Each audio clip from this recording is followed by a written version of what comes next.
Hi everyone, welcome to டக்குனு Hindi YouTube channel. நம்ம சேனல்ல வர வீடியோஸ் மூலமா நம்ம தொடர்ந்து ஹிந்தியை ரொம்ப ஈஸியாக கற்றுட்டு வரோம்.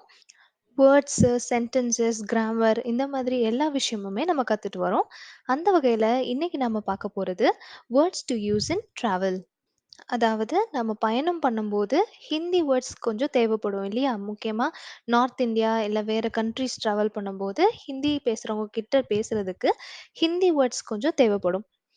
ஸோ அது அது என்னென்ன வேர்ட்ஸ் அப்படிங்கிறத இந்த வீடியோவில் நம்ம பார்க்க போகிறோம். இந்த வீடியோ ரொம்பவே யூஸ்ஃபுல்லாக இருக்கும் நிறைய பேருக்கு. ஸோ இந்த வீடியோவில் நீங்கள் வேர்ட்ஸ் எல்லாம் நல்லா ஞாபகம் வச்சுக்கோங்க. வேர்ட்ஸ் மட்டும்தான் கற்றுக்குறோம். அடுத்த வீடியோவில் ட்ராவல் அப்போ பயணத்தின் போது நம்ம என்னென்ன சென்டென்ஸ்லாம் யூஸ் பண்ணணும், வாக்கியங்களாக இந்த வேர்ட்ஸை எப்படி பயன்படுத்துறது அப்படின்னு பார்க்கலாம். ஸோ வீடியோக்குள்ளே போகிறதுக்கு முன்னாடி நீங்கள் இன்னும் நம்ம சேனலை சப்ஸ்கிரைப் பண்ணலைன்னா மறக்காமல் சப்ஸ்கிரைப் பண்ணிடுங்க. அப்போதான் நான் அப்லோட் பண்ற ஒவ்வொரு வீடியோவும் உங்களுக்கு தவறாம ரீச் ஆகும். அண்ட் நீங்களும் ஈஸியா ஹிந்தி கத்துக்கலாம். இப்போ வாங்க வீடியோக்குள்ள போலாம். First word travel. பயணம். பயணம் அப்படின்ற வார்த்தைக்கு ஹிந்தில யாத்ரா. பயணம்க்கு ஹிந்தில யாத்ரா. நெக்ஸ்ட் ஒன் பயணம் செய்வது. To travel. இதுக்கு ஹிந்தில யாத்ரா கர்னா. யாத்ரானா பயணம். பயணம் செய்வது அப்படிங்கிறது யாத்ரா கர்னா. அப்படி இல்லைன்னா இன்னொரு வார்த்தை இருக்கு, சஃபர் கர்னா. சஃபர் கர்னா அப்படிங்கிறதும் பயணம் செய்வது. நெக்ஸ்ட் எது மூலமா நம்ம டிராவல் பண்ணுவோமோ அதுக்கான ஹிந்தி வார்த்தையை கத்துக்கலாம். ஃபர்ஸ்ட் ஒன் பாருங்க, ட்ரெயின், ரயில். இதுக்கு ஹிந்தில ரேல் காடி. நம்ம தமிழ்ல சொல்ற மாதிரி ரயில் அப்படிங்கிற வார்த்தை தான் இங்க ரேல் அப்படின்னு சொல்லணும். ரேல் காடி. நெக்ஸ்ட் ஒன் கார் இல்ல வெஹிக்கிள். எந்த ஒரு வண்டியா இருந்தாலும் சரி, இல்ல கார்னாலும் சரி, அதை எப்படி சொல்லலாம் அப்படின்னா காடி. காடி அப்படின்னு சொல்லலாம். நெக்ஸ்ட் ஒன் ஏர்பிளேன், விமானம். ஸோ விமானம் அப்படிங்கிறதுக்கு ஹிந்தில ஹவாயி ஜஹாஜ். ஹவாயி ஜஹாஜ். விமானம் ஹவாயி ஜஹாஜ். அடுத்தது ஷிப், கப்பல். இதுக்கு ஹிந்தில ஜஹாஜ். ஸோ ஹவாயி ஜஹாஜ்னா ஏரோப்ளேன், வெறும் ஜஹாஜ் அப்படின்னா கப்பல், ஷிப் அப்படின்னு அர்த்தம். நெக்ஸ்ட் ஒன் படகு, போட். இதுக்கு ஹிந்தில நாவ். படகு, நாவ். நெக்ஸ்ட் ஒன் ஏர்போர்ட், விமான நிலையம். இதுக்கு ஹிந்தில ஹவாயி அட்டா. ஹவாயி ஜஹாஜ் அப்படின்னா ஏரோப்ளேன், ஏர்போர்ட் அப்படிங்கிறதுக்கு ஹவாயி அட்டா. அட்டா அப்படிங்கிற வார்த்தை ஒரு ஸ்டேஷன் இல்ல நிலையம் அப்படின்னு அர்த்தம். ஓகேங்களா? நெக்ஸ்ட் ஒன் பஸ் ஸ்டாண்ட், பேருந்து நிலையம். பஸ்ஸுக்கு பஸ்ஸுன்னே சொல்லலாம். இந்த நிலையம்ன்ற வார்த்தை அட்டா. இப்பதான் படிச்சோம் இல்லையா? ஸோ பஸ் ஸ்டாண்ட் அப்படிங்கிறதுக்கு பஸ் அட்டா. ஓகே, பேருந்து நிலையம்க்கு ஹிந்தில பஸ் அட்டா.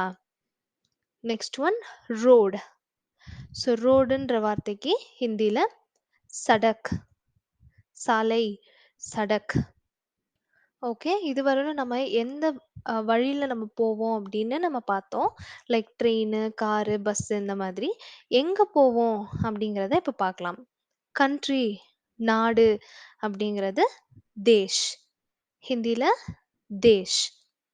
இப்போ நம்ம கண்ட்ரி டு கண்ட்ரி டிராவல் பண்றோம் இல்லையா? ஸோ எந்த கண்ட்ரிக்கு போறோம் அப்படின்னு சொல்றதுக்கு ஹிந்தில தேஷ். கண்ட்ரிங்கிற வார்த்தை தேஷ். Next one city. இப்போ இன்னொரு சிட்டிக்கு போறோம், இன்னொரு சிட்டிக்கு டிராவல் பண்றோம் அப்படிங்கிறதுக்கு ஹிந்தில ஷஹர். நகரம் அப்படிங்கிற வார்த்தைக்கு ஷஹர். நெக்ஸ்ட் ஒன் கிராமம், வில்லேஜ். வில்லேஜ்க்கு ஹிந்தில காவ். வில்லேஜ், காவ். அதாவது கிராமம் மட்டும் கிடையாது. உங்க ஊர் எது? இல்ல நான் ஊருக்கு போறேன். அந்த மாதிரி சொல்றப்ப கூட இந்த காவ் அப்படிங்கிற வார்த்தை தான் யூஸ் பண்ணுவோம். அடுத்தது ஒரு பயணமா போய் சுத்தி பார்க்குற இடத்துல கடல் கடலுக்கு போவோம். ஸோ அதுக்கு ஹிந்தில சமுத்ர. சி, கடல் அப்படிங்கிறதுக்கு ஹிந்தில சமுத்ர. நெக்ஸ்ட் ஒன் பீச், கடற்கரை அப்படிங்கிறதுக்கு ஹிந்தில சமுத்ர தட். சமுத்ர தட். சமுத்ர அப்படின்னா கடல், சமுத்ர தட் அப்படின்னா கடற்கரை. நெக்ஸ்ட் ஒன் மலைகள், மவுண்டன் இல்ல ஹில் இதெல்லாம் சொல்றதுக்கு ஹிந்தில பஹாட், பஹாட். நெக்ஸ்ட் ஒன் காடு, ஃபாரஸ்ட். இதுக்கு ஹிந்தில ஜங்கல். ஸோ இங்கிலீஷ்ல கூட ஜங்குல்ன்ற வார்த்தை இருக்கு. ஸோ ஹிந்தியில ஃபாரஸ்ட் அப்படிங்கிற வார்த்தைக்கு ஹிந்திக்கு அர்த்தம் ஜங்கல். அடுத்தது கார்டன், தோட்டம். இதுக்கு ஹிந்தில பாக். தோட்டம்க்கு ஹிந்தில பாக். பகீச்சா அப்படின்ற வார்த்தையும் தோட்டம்க்கு சொல்லுவாங்க. ஸோ பாக்ன்னு சொல்லலாம், இல்ல பகீச்சா அப்படின்னு சொல்லலாம். நெக்ஸ்ட் ஒன் பேலஸ், மாளிகை. அப்படிங்கிறதுக்கு ஹிந்தில மஹல். மாளிகை, பேலஸ்க்கு மஹல். ஸோ இதனால தான் நம்ம தாஜ்மஹல் அப்படின்னு சொல்றோம். தாஜ் அப்படிங்கிறது பேரு, மஹல் அப்படிங்கிறது பேலஸ் அப்படின்னு அர்த்தம். அடுத்தது டெம்பிள். ஸோ ஒரு ட்ரிப்பு இல்ல ஏதோ ஒரு ட்ராவல் பண்ணும்போது என்ன இடம்லாம் பார்க்கக்கூடிய சான்சஸ் இருக்குங்கிறத தான் இங்க பார்த்துட்டு இருக்கோம். ஸோ டெம்பிள் அப்படிங்கிற வார்த்தை வந்து மந்திர். கோவில் அப்படிங்கிறதுக்கு ஹிந்தில மந்திர். நெக்ஸ்ட் ஒன் மாஸ்க், மசூதி. ஸோ இதுக்கு ஹிந்தில மஸ்ஜித். மசூதிக்கு ஹிந்தில மஸ்ஜித். நெக்ஸ்ட் ஒன் சர்ச், தேவாலயம் சொல்லுவோம் இல்லையா, இதுக்கு ஹிந்தில கிரிஜா கர். சர்ச்க்கு ஹிந்தில கிரிஜா கர். நெக்ஸ்ட் ஒன் லொகேஷன், ஒரு இடம் அப்படின்னு சொல்றதுக்கு ஸ்தான். லொகேஷன், ஸ்தான். நெக்ஸ்ட் ஒன் ஹிஸ்டாரிக் பிளேஸ், வரலாற்று இடம். இதுக்கு ஹிந்தில இதிஹாசிக் ஸ்தான். ஸோ வெறும் ஸ்தான் அப்படின்னா இடம், இதிஹாசிக் ஸ்தான் அப்படின்னா வரலாற்று இடம். நெக்ஸ்ட் வேர்ட் வே, வழி. ஸோ இதுக்கு ஹிந்தில ராஸ்தா. வழி, ராஸ்தா.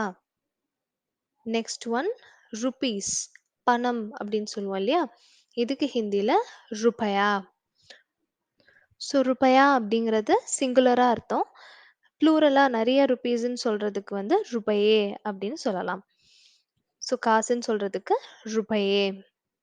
நெக்ஸ்ட் ஒன் ஹாலிடே, விடுமுறை. இதுக்கு ஹிந்தில சுட்டி. விடுமுறைக்கு ஹிந்தில சுட்டி. நெக்ஸ்ட் ஒன் ஸ்டே, தங்குவது. இதுக்கு ஹிந்தில டஹர்னா. டஹர்னா அப்படின்னா தங்குறது. நெக்ஸ்ட் ஒன் ரீச், போய் சேர்றது. ஸோ இதுக்கு ஹிந்தில பஹுஞ்சனா. சேர்வது, பஹுஞ்சனா. நெக்ஸ்ட் ஒன் லீவ், கிளம்புவது. ஹிந்தில நிக்கல்னா. கிளம்புறதுக்கு நிக்கல்னா. நெக்ஸ்ட் ஒன் ரோம், சுற்றுவது. ஹிந்தில கூம்னா. ஸோ ட்ராவல்னா அங்கே சுற்றி பார்ப்போம் இல்லையா, அந்த வார்த்தையை வந்து ஹிந்தியில் கூம்னா அப்படின்னு சொல்லலாம். நெக்ஸ்ட் ஒன் அருகில், நியர்பை அப்படின்னு சொல்றதுக்கு ஆஸ்பாஸ். நியர்பை அப்படின்னு சொல்றதுக்கு ஆஸ்பாஸ். நெக்ஸ்ட் ஒன் ஃபேர், கட்டணம். ஸோ ஒரு இடத்துக்கு என்ட்ரி டிக்கெட்டாக இருக்கட்டும், என்ட்ரி ஃபீயாக இருக்கட்டும், அதையெல்லாம் சொல்றதுக்கு கிராயா. ஓகே, கிராயா. நெக்ஸ்ட் ஒன் வே டிக்கெட், ஒரு வழி டிக்கெட் அப்படின்னு சொல்றதுக்கு ஏக் தர்ஃபா டிக்கெட். ஸோ ஒரு வழிக்கு போகிற டிக்கெட் மட்டும் தாங்க அப்படின்னு கேட்கறதுக்கு ஏக் தர்ஃபா டிக்கெட் அப்படின்னு சொல்லலாம். ரவுண்ட் ட்ரிப் டிக்கெட், அதாவது போயிட்டு வர்றதுக்கான டிக்கெட். இதுக்கு ஹிந்தியில் ஜாக்கர் லவுட்னே கா டிக்கெட். ஜாக்கர் லவுட்னே கா டிக்கெட். ஸோ ஒன் வே டிக்கெட்னா एक तरफा टिकट, राउंड ट्रिप टिकट ना जाकर लौटने का टिकट. Next one address, मुगवरी.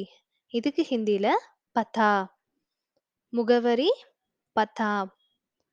Next one o'clock, மணி அப்படின்னு சொல்லுவோம் இல்லையா, அதுக்கு ஹிந்தில பஜே. இப்போ நீங்க என்ன என்ன ஓ கிளாக் வேணாலும் சொல்லிக்கலாம். 8 o'clock, 9 o'clock, 8 பஜே, 9 பஜே அப்படிங்கிற இந்த பஜேங்கிற வார்த்தையை தான் நம்ம யூஸ் பண்ணணும். ஸோ அவ்வளோதாங்க. ட்ராவல்க்கு நம்மளுக்கு தேவையான சில வார்த்தைகள் எல்லாம் ஹிந்தியில் எப்படி சொல்கிறது அப்படின்னு இப்போ கற்றுக்கிட்டோம். இதுவே ட்ராவல் அப்போ யூஸ் பண்ணக்கூடிய வாக்கியங்கள், அதாவது சென்டென்சஸாக வேணும் அப்படின்னா நம்ம அடுத்தடுத்த வீடியோவில் அதை கண்டிப்பாக அப்லோட் பண்ணுறோம். உங்களுக்கு இந்த வீடியோ பிடிச்சிருந்துச்சுன்னா, மறக்காம லைக் பண்ணுங்க. உங்க ஃப்ரெண்ட்ஸ் யாருக்காவது இது யூஸ்ஃபுல்லா இருக்கும்னு நெனச்சீங்கன்னா, கண்டிப்பா ஷேர் பண்ணுங்க. அண்ட் நம்ம சேனல சப்ஸ்கிரைப் பண்ண மறந்துறாதீங்க. Thank you so much for வாட்சிங்.